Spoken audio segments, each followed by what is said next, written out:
Amaphupho ayafezeka, kodwa uma asefezeka kungenzeki ngendlela wena ophuphe ngayo. Mina-ke ngikhule vele nginephupho lokuba ngumphathi emsebenzini, ukuba sesikhundleni esiphezulu, ngi-approve ama-leave, uyabona, ngikhuphule abantu ukuthi baye ey'khundleni ey'phezulu ngoba kungimi obaphethe.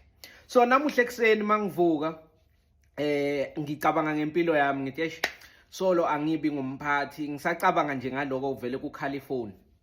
So ifoni yami ngi-installe i-Truecaller, so kusho ukuthi umuntu noma ngingakamsave igama lakhe liyavela. So nginalento-ke yokuthi uma ngiphakamisa ifoni ngizokubiza ngale gama elivezwe yi-Truecaller. Okay, ngibambe ifoni mayikhala ngithi sawubona Isaac. U-Isaac loyo athi sawubona mphathi. Ngithi sawubona. Unjani mphathi? Ngithi ngiyaphila, unjani? Hayi, ngivuka nezindaba ezibuhlungu. Umalume Themba soshonile.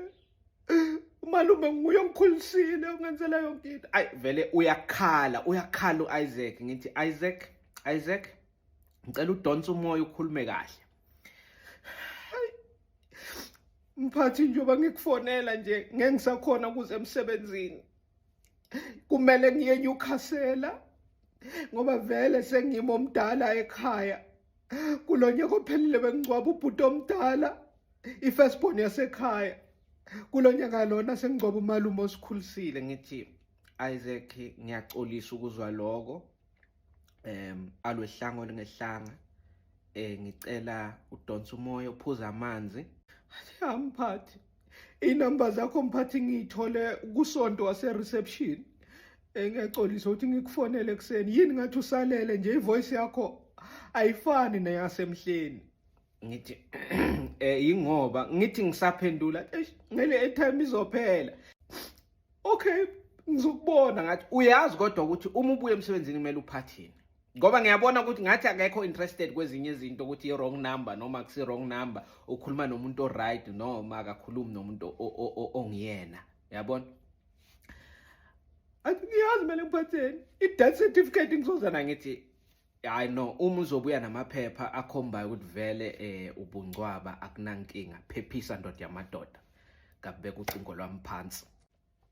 Ukhumbule ukuthi mina ngumuntu omnyama. Mina ngiyathanda ukucomfort abantu ukuthi umuntu azizwe angcono. Bekangeke athi lo mfowasi angitshela ngokushona kwamalume wakhe omkhulisile, kube futhi kulonyaka ophelile bekangcwaba ubhuti wakhe njengoba angichazele, bese ngithi mina wrong number, ngifuna ukuzwa lokho. No, mina ngikho rude. Amaphupha ayafezeka. Angisiyena umphathi la ngisebenza khona, angisiyena umphathi ka-Isaac, kodwa sengivele ngamnika amalanga okuyongcwaba, ngamnika amalanga ukuthi ayoba busy ngezinto zomndeni wakhe.